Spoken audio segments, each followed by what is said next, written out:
کی امانت، یہ عسکری کی امانت، یہ اس کی امانت ہے کہ جو پردہ جان میں بیٹھ کر آج بھی حسین کا نام بنا رہا ہے،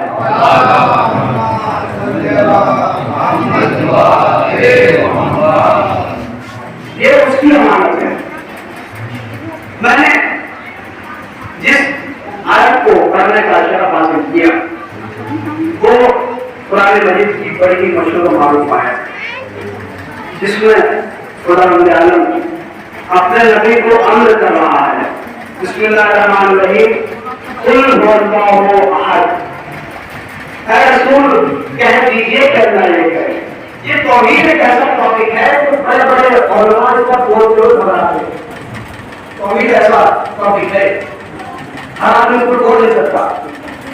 اے رسول کہہ دیجیے کہ اللہ ایک ہے۔ جب تک اللہ کے وجود کو ثابت نہ کیا جائے، جب تک اس کی وحدانیت کو ثابت نہیں کیا جائے، پہلے یہ ثابت کیا جائے کہ اللہ ہے، پھر یہ ثابت کیا جائے گا کہ اللہ ایک ہے۔ پہلے تو اس کے وجود کو ثابت کرنا ہوگا نا۔ اب ایران کا ایک بادشاہ، اس نے کہا یہ کائنات خود بخود وجود میں آئی ہے، یہ کائنات خود بخود وجود میں آئی، یہ کائنات خود بخود بن گئی، یہ آسمان میں شاہجہاں بغیر سکون کے جو بنا ہوا یہ خود بخود ہوا، یہ زمین کا فرش بچھا تو یہ خود بچھا، یہ پہاڑ جو بنے یہ خود بنے، یہ تمام چیزیں جو بنی یہ خود بن گئی۔ اب اس نے بڑے بڑے علماء کرام کو بلایا، بلانے کے بعد ان سے اپنی اپنی دلیلیں پیش کی، انہوں نے اپنی دلیلیں بیان کی، لیکن بادشاہ مطمئن نہ ہوا، بادشاہ مطمئن نہ ہوا۔ بڑے بڑے تمام بڑی حنفی فرقے کے لوگ بھی آئے، حنبلی فرقے کے لوگ بھی آئے، مالکی فرقے کے لوگ بھی آئے، تمام فرقوں کے لوگ، اور امام جعفر صادق کے فالو کرنے والے علامہ ہندی، بڑا مشہور معروف نام ہے علامہ ہندی کا، اور ان کو بلایا گیا، لیکن وہ بہت دیر کے بعد وہاں پر آئے، توجہ چاہتا ہوں آگے پڑھ کر، وہ بہت دیر کے بعد ندیوں میں پہنچے، پہنچنے کے بعد سب لوگ کہنے لگے کیا جواب دے کے بعد میں پہنچے ہیں۔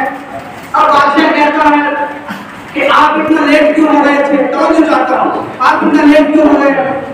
تو علامہ ہندی نے کہا کہ میرا گھر سمندر کے اس پار ہے، میرا گھر دریا کے اس پار ہے، میں جب بھی آتا ہوں کشتی میں بیٹھ کر آتا ہوں، میں جب بھی آتا ہوں کشتی میں بیٹھ کر آتا ہوں، میں جب بھی آتا ہوں کشتی میں سوار ہوتا ہوں، پھر آپ تک آتا ہوں، پھر دریا کو پار کرتا ہوں، لیکن آج اچانک ایسا ہوا کہ مجھے کشتی نہ ملی، میں بیٹھ گیا، بہت دیر تک ویٹ کر رہا تھا، بہت دیر تک انتظار کر رہا تھا، لیکن میں نے دیکھا کہ آسمان سے دو تخت گرے، اس میں کیلیں لگی، کیلیں لگنے کے بعد میں اس میں بیٹھا، پھر کشتی بن گئی، میں اس میں بیٹھا، بیٹھنے کے بعد آپ تک آ گیا۔ تمام لوگ کہنے لگے ارے اوپر سے تخت نہیں گر سکتے، آسمان سے تخت نہیں گر سکتے، کیلیں خود نہیں بن سکتی، بھائی کشتی خود نہیں بن سکتی۔ بادشاہ کہنے لگا کشتی خود نہیں بن سکتی، تو علامہ ہندی نے کہا میں یہی تو بتانا چاہتا ہوں کہ جس طریقے سے ایک چھوٹی سی کشتی نہیں بن سکتی ویسے پوری کائنات خود نہیں بن سکتی۔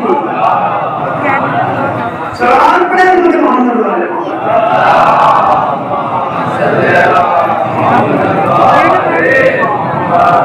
جس طریقے سے یہ چھوٹی سی کشتی خود بخود نہیں بن سکتی ویسے ہی پوری کائنات خود بخود وجود میں نہیں آ سکتی۔ اچھا ایک سوال یہ ہے آپ لوگوں سے، سبھی لوگ ہم لوگ نماز پڑھتے ہیں، اللہ خوش ہوتا ہے، ہم لوگ گناہ کرتے ہیں، اللہ ناراض ہوتا ہے۔ اس نے یہ سوال چھٹے امام سے پوچھا، ایسی توحید دنیا کے اندر کہیں نہیں ملے گی جیسے جو قرآن میں موجود ہے، ایسی توحید کسی کے پاس ہے نہیں جیسے ہم لوگوں کے پاس توحید ہے۔ میں تو پھر وہی پڑھنا پڑے گا کہ ہم لوگ مسیح جہنم پکارے گی اور اللہ کو اندر پیر جانا چاہتے کر دے، یہ ساری ایسی بڑی مسلمان پڑھی جیسی توحید ہمارے پاس ہے ایسی توحید کسی کے پاس، اور یہ دنیا والے بھی مانتے ہیں۔ محمد علی انجینئر پاکستان کا بہت بڑا نام ہے، انہوں نے جب نظر بڑھا کر وہ پڑھا، پڑھنے کے بعد یہ کہا کہ بھائی جیسی توحید شیعہ لوگوں کے پاس ہے ایسی توحید کوئی کہنا کسی کے پاس نہیں، ایسی توحید کسی کے پاس نہیں۔ کسی نے چھٹے امام کو دیا امام یہ بتائیے کہ اللہ خوش اور ناخوش ہوتا ہے؟ چھٹے امام نے کہا نہیں، کہا تو مولا یہ تو کتابوں میں روایتوں میں ہر جگہ جو لکھا ہوا ملتا ہے کہ اللہ خوش بھی ہوتا ہے، اللہ ناراض بھی ہوتا ہے، اس کا مطلب کیا ہے؟ تو امام نے جواب دیتا ہو جو چاہتا بڑے غور سے سنیے گا جواب، کہا جس کے اندر خوشی اور غم کی کیفیت طاری ہو، جس کے اوپر غم اور خوشی کی کیفیت طاری ہو، اس کا تبدیل ہونا لازمی ہے، اس کا بدلنا لازمی ہے، اور جو بدل جائے اس کا فنا ہونا لازمی ہے، جو فنا ہو جائے وہ خدا نہیں ہوتا، جو فنا ہو جائے وہ خدا نہیں ہوتا۔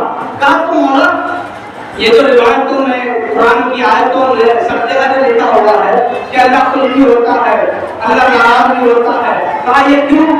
کہا اگر اللہ خود یہ نہ کہتا کہ میں خوش ہوتا ہوں تو کوئی نماز پڑھنے کے لیے تیار نہیں تھا، کوئی روزہ رکھنے کے لیے تیار نہیں تھا، کوئی حج کرنے کے لیے تیار نہیں تھا، کوئی زکات دینے کے لیے تیار نہیں تھا۔ بھائی اگر کوئی میں اللہ کہتا کہ میں ناراض ہوتا ہوں تو پھر لوگ گناہ زیادہ کرتے، گناہ اس کو رکھتے، اس لیے اللہ نے کہا۔ اور ایک چیز یہ جو اللہ اکبر ہے آج تک اس کا کوئی صحیح ترجمہ نہیں کر پایا شیعہ قوم کے علاوہ، کوئی بھی اس کا صحیح ترجمہ نہیں کر پایا، کوئی بھی۔ توجہ چاہتا ہوں اللہ اکبر کا ترجمہ کیا ہے؟ اللہ اکبر کا ترجمہ کیا ہے؟ اللہ سب سے بڑا ہے، اللہ سب سے بڑا ہے۔ اب ہمارے یہاں ہم بڑا بھائی اب خوشی بات ہے کہ کہیں کیا کہ یہ سب سے بڑا ہے، یہ سب سے بڑا ہے، کیا مطلب؟ کہاں کچھ چھوٹے اور ہیں جن سے یہ بڑا ہے، کچھ چھوٹے اور ہیں جن سے یہ بڑا ہے۔ اگر ہم نے ترجمہ یہ کیا کہ اللہ سب سے بڑا ہے تو اس کا مطلب کیا ہے؟ کچھ چھوٹے اور ہیں جن سے یہ بڑا ہے۔ کل ترجمہ کیا ہونا چاہیے؟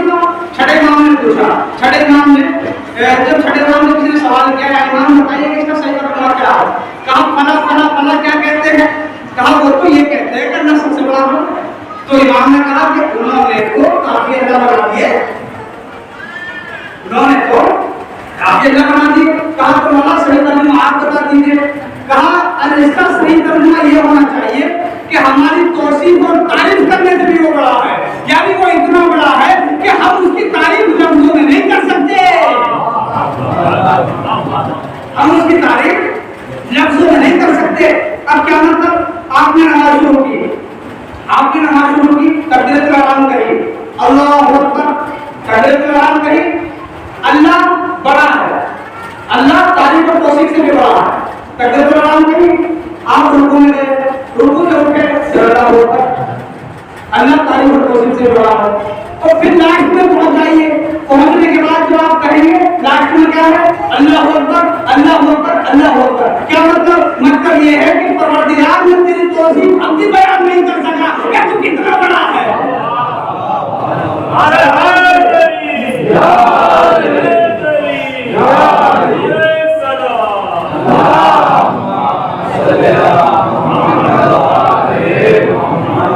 جیسی کالج ہے نا ایسی کالج کائنات میں کسی کے پاس نہیں، نہ کسی کے پاس ہو سکتی ہے۔